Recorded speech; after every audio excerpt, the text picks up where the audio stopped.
बिस्मिल्लाहिर्रहमानिर्रहीम। अस्सलाम वालेकुम। एक ऐसा मामला जो अब मेन स्ट्रीम मीडिया में भी आ चुका है और अखबारात में भी आप देखेंगे, हर जगह अब इसी की बात होगी। और अंग्रेज़ी में कहते हैं कि इट्स गेटिंग अगली। और बहुत कुछ अब कहा जाने वाला है दोनों तरफ से। पहले ही बहुत कुछ कहा गया है और मुझे लगता है कि आने वाले दिनों में मज़ीद बहुत कुछ कहा जाएगा। ऐसी वीडियो बनाना आसान नहीं होता, लफ्ज़ों के बारे में सोचकर बहुत ज़्यादा बोलना पड़ता है। खैर, सिंथिया रिची एक ख़ातून हैं, पाकिस्तान में काफ़ी सालों से रह रही हैं, अमरीकी हैं और पाकिस्तान में मुकीम हैं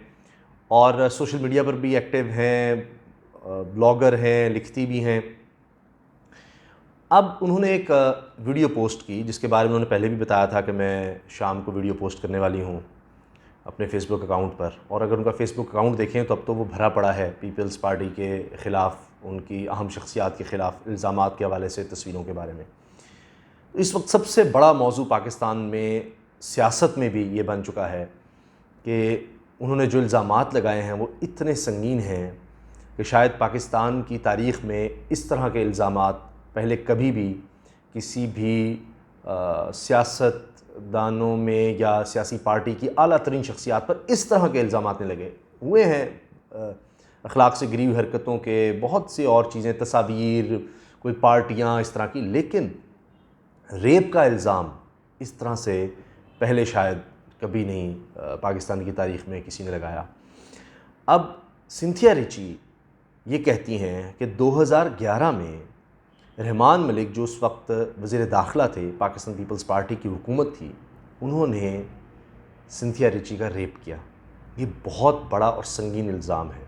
इसने पाकिस्तान की सियासत को, पीपल्स पार्टी को, मीडिया को हिला कर रख दिया है। पहले ये होता है कि सोशल मीडिया पर कुछ चीज़ें आती हैं और इस तरह के इल्ज़ामात, चूँकि इल्ज़ाम है, तो जब आते हैं तो बहुत मुश्किल होता है कि उसको आप कोई भी यानी किसी तरफ से आए तो उसको उस तरह से उस पर बात की जा सके। क्योंकि ये इल्ज़ाम अगर लगा रहे हैं और सीनियर लीडरशिप पर लगा रहे हैं आप, तो फिर वो साबित करने हैं। उस बारे में वो कहती हैं कि मेरे पास तमाम चीज़ों के सबूत हैं जो मैं कह रही हूँ और आने वाले दिनों में मैं ज़ाहिर भी करूँगी। और अब वो कहती हैं, उस वीडियो में वो जज्बाती भी हो रही हैं, नज़र आ रहा है, लेकिन ऐसे लग रहा है कि वो कंट्रोल कर रही हैं अपने ऊपर। और कहती हैं कि मैं उसके बाद लिखती हैं वो अपने सोशल मीडिया अकाउंट्स पर कि अब इसके बाद, ये वीडियो आने के बाद, मैं 1 हफ़्ता आराम करना चाहती हूँ, क्योंकि मेरे लिए बड़ा मुश्किल था, ये सब कहना करना आसान नहीं था। लेकिन उनके मंगेतर ने उनको हौसला दिया और वो अपनी ज़िंदगी आगे बढ़ाना चाहती हैं अपने मंगेतर के साथ, तो इसलिए उसने हौसला दिया कि नहीं, ये सब कुछ कह दो। ना सिर्फ उन्होंने रहमान मलिक पर 2011 में कहा कि उन्होंने उनका रेप किया, इसके अलावा उन्होंने साबिक़ वज़ीर-ए-आज़म यूसुफ़ रज़ा गिलानी पर यह इल्ज़ाम लगाया है कि उन्होंने ऐवान सदर में, जब वो मौजूद थे वहाँ पर, यूसुफ़ रज़ा गिलानी वज़ीर-ए-आज़म होते हुए, ये वो दौर है जब आसिफ़ ज़रदारी साहब सदर थे, तो यूसुफ़ रज़ा गिलानी ने भी दस्त दराज़ी की, यानी उनके साथ कुछ इस तरह से, यानी जिनसी तौर पर हिरासा किया और कुछ गलत करने की कोशिश की। दस्त दराज़ी उर्दू में ये लफ्ज़ इस्तेमाल किया जाता है। और उस वक्त वज़ीर सेहत थे मखदूम शहाबुद्दीन, उन पर भी उन्होंने यही दस्त दराज़ी का इल्ज़ाम लगाया है।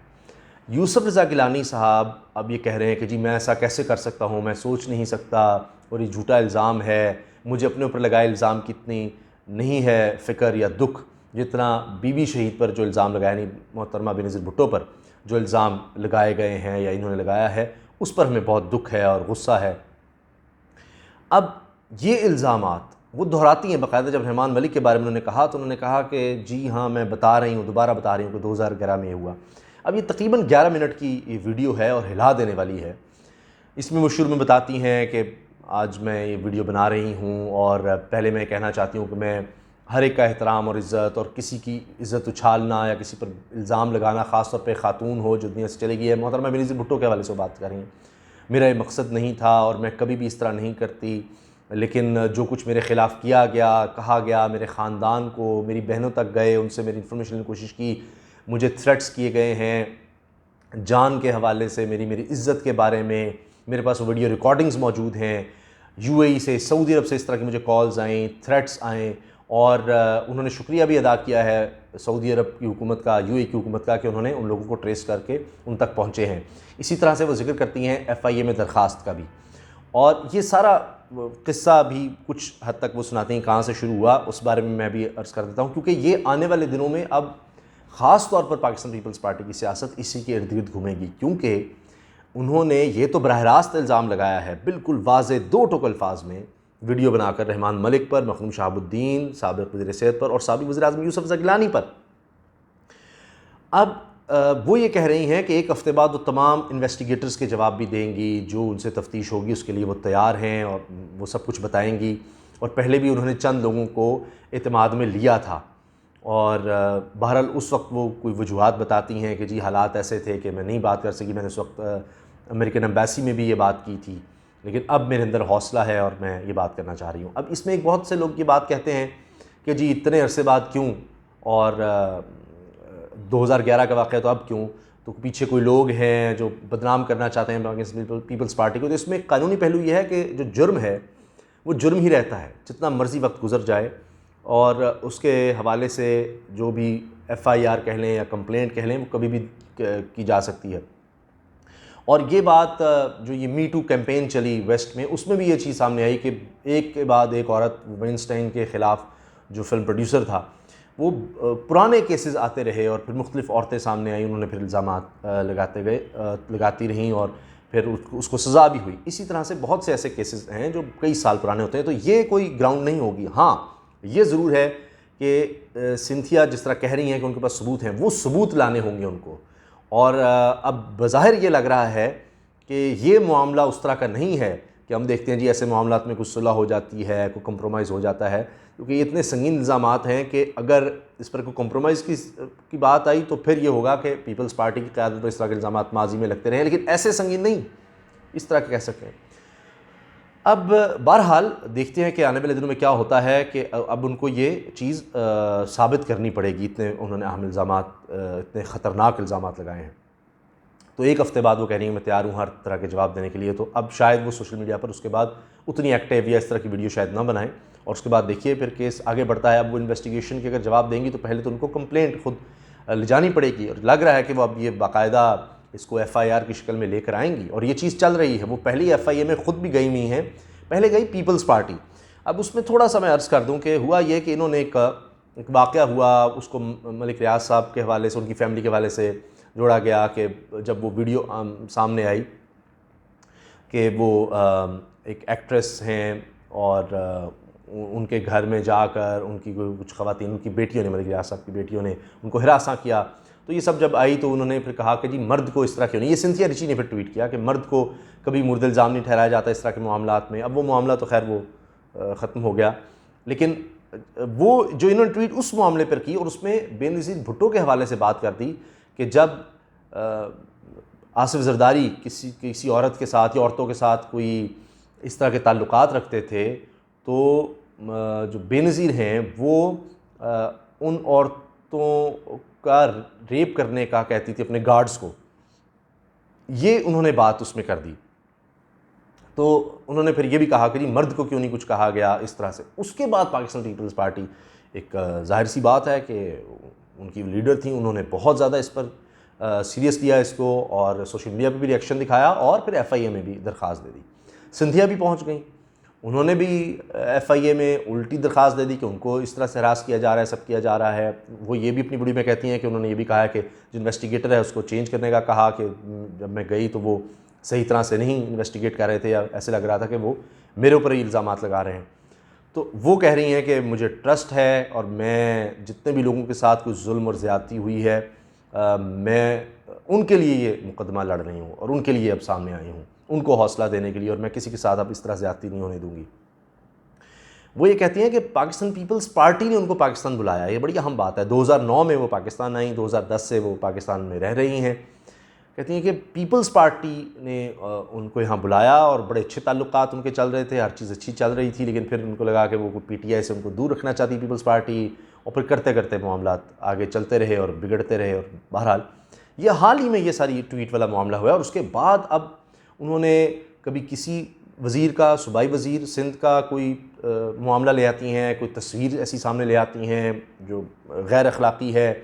वो तस्वीरें वो दिखाती हैं कि इसका क्या जवाब, इसका जवाब है। शहरी रहमान साहिबा उनको जवाब दे रही हैं, हत्ता कि उन्होंने बिलावल भुट्टो ज़रदारी पर भी यानी समझें कि इनडायरेक्टली उनके किसी के साथ तस्वीर लगाकर इनडायरेक्टली उन पर बड़े ही संगीन इल्ज़ामात लगाए हैं, लेकिन वो इनडायरेक्टली हैं, बराह रास्त नहीं है, यानी सवालों की शक्ल में है कि ये क्या हो रहा है, कहीं ऐसा तो नहीं होने वाला, कहीं वैसा तो नहीं होने वाला। उनकी भी जो ज़ाती ज़िंदगी है उसके हवाले से बड़े सवाल कर दिए हैं, बिलावल भुट्टो के हवाले से भी, इसी तरह कई दीगर लोगों के हवाले से, हत्ता कि बेनज़ीर भुट्टो के हवाले से उन्होंने कुछ बातें ऐसी कही हैं जो मैं बयान नहीं कर सकता, लेकिन वो भी बराह रास्त उस तरह से नहीं है। और कुछ पोस्ट चीज़ें की गई जो गैर अखलाक़ी हम कह सकते हैं, उस तरह की चीज़ें किसने मंगवाई, कैसे मंगवाई, किसके घर में होती है, वो कहती हैं जी सब कुछ मेरे पास है, मौजूद है। शहरी रहमान साहिबा को जवाब दे रही हैं और इस तरह के उनके पास डॉक्यूमेंट्स, फ़ोन कॉल्स, एड्रेसेस, कहती हैं कि मेरे घर तक, मेरी फैमिली तक मुझे थ्रेट जब किया गया तो अब मैं पीछे नहीं हटूँगी। तो ये मामला बड़ा संगीन होता चला जा रहा है और यानी इतना अजीब-व-गरीब मामला है कि सिंथिया रिची ख़ुद ये वीडियो शुरू करने से पहले कहती हैं कि पाकिस्तान मेरा दूसरा घर है और 18 साल से कम उम्र के लोग ये वीडियो ना देखें क्योंकि इसमें इस तरह की बातें हैं। और आगे हैरानकुन बात यह है कि आगे वो कहती हैं कि आने वाले दिनों में और ज़्यादा मैं बताऊँगी। और अपने ट्विटर अकाउंट पे तो नून लीग हत्ता कि पीटीआई के बारे में लोग पूछ रहे हैं कि जी उनके भी ऐसे राज हैं, तो वो ये कहती हैं इशारतन शायद आने वाले दिनों में नून लीग की भी इस तरह की चीज़ें हों। बहरहाल ये अब पुरानी बात हो गई है, फ़िलहाल तो ये पीपल्स पार्टी की बात हो रही है, आसिफ ज़रदारी साहब की बात हो रही है, रहमान मलिक की हो रही है, यूसुफ ज़गलानी, मखदूम शहाबुद्दीन और सूबाई वज़रा की बात हो रही है, सीनियर पाकिस्तान पीपल्स पार्टी की लीडरशिप की बात हो रही है और वो उनको एक एक को जवाब दे रही हैं। तो आने वाले दिनों में ये चीज़ और ज़्यादा बढ़नी है और यानी ये मुझे ऐसे लग रहा है कि ये शायद इतनी आसानी से ये मामला दबेगा नहीं, ये ख़त्म नहीं होगा, क्योंकि पीपल्स पार्टी भी उनके कुछ तस्वीर लेकर आ रही है सिंथिया की पुरानी, या उनसे जुड़े लोग पीपल्स पार्टी के वर्कर्स या वोटर्स या पीपल्स पार्टी के हमदर्द जो भी जाले कह लें, और वो भी उनकी तस्वीर ला रहे हैं और ये भी पीछे नहीं हट रही और ये तो कह रही हैं कि मुकदमे तक जाएंगे। अब ये अदालतों में जब जाएगा मामला, वहाँ पर जब कुछ साबित होगा तो फिर ही हम कह सकेंगे कि ये कोई एक मंतकी अंजाम तक इस चीज़ को पहुँचाया गया है, वरना ये मीडिया में रहेगा और दोनों तरफ से इल्ज़ामात की बौछार होगी और मुझे लगता है दोनों तरफ से तस्वीरें और पता नहीं क्या कुछ लाया जाएगा, क्योंकि सिंध में पाकिस्तान पीपल्स पार्टी की गवर्नमेंट है, वो भी पीछे नहीं हटेंगे और अभी फ़िलहाल फौरी तौर पर मुझे तो दोनों में से कोई पीछे हटना नज़र नहीं आ रहा। और इसमें बहुत यानी सियासत में ऐसी यानी चीज़ें सामने आएंगी कि हम ख़ानदान में बैठकर, फैमिली में बैठकर शायद उनको उस तरह से डिस्कस ना कर पाएँ। अभी भी ऐसा हो गया है और आने वाले दिनों में ये बहुत कुछ होने वाला है। इजाज़त दीजिए, अल्लाह हाफ़िज़। पाकिस्तान ज़िंदाबाद।